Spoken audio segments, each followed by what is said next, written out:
So have you got resting bitch face? It looks a little bit like this. My son is very good at giving me that at the minute when he can't get something that he really, really wants.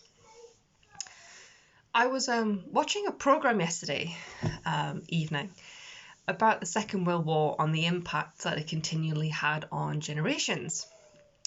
And it was about the people in certain parts of Belgium where there was no food and pregnant women didn't have the nutrients that they needed for their babies, and that babies were born quite little.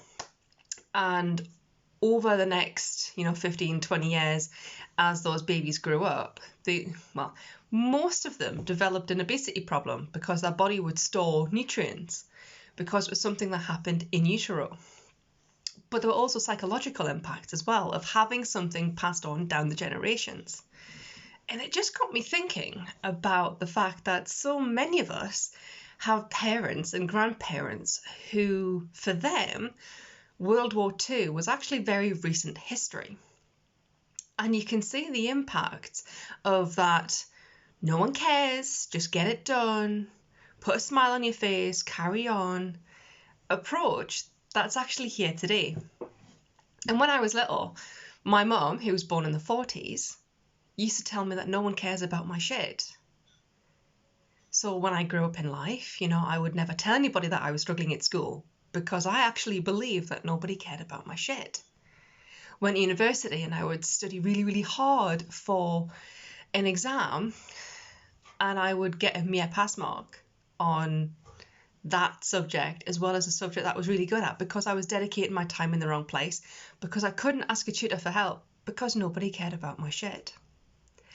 And then in work, I would battle through things by myself and try and figure things out because nobody cared about my shit. And it's a reoccurring saga. The story just keeps repeating.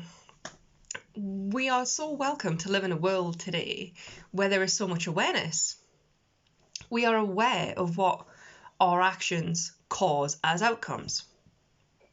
So if we are aware that using too much plastic pollutes the ocean, then surely we must be aware of the fact that our stories that our parents gave to us are going to impact us. And if we don't deal with them, they're going to impact our kids as well.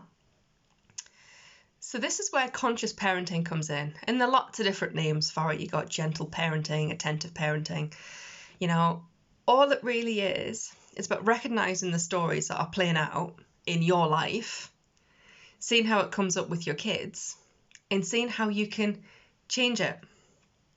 And see how you can very subtly change your approach so that you're not passing your shit onto your kids. So if I didn't have that no one cares about your shit mentality from my mum, I would have, put my hand up and said, I really don't understand this physics. I would have went to university and done a course and went, yeah, I really don't get this.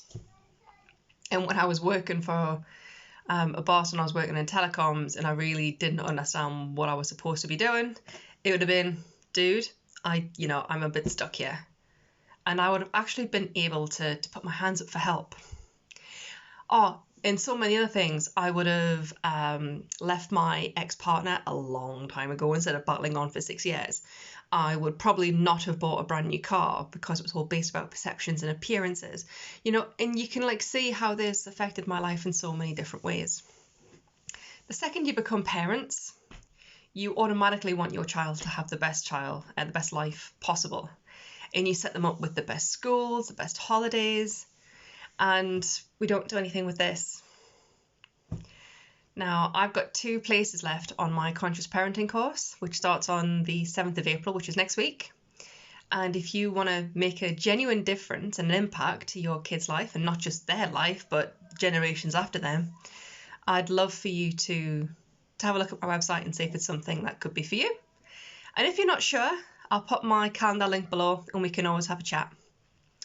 That's brilliant. Have a great day, guys.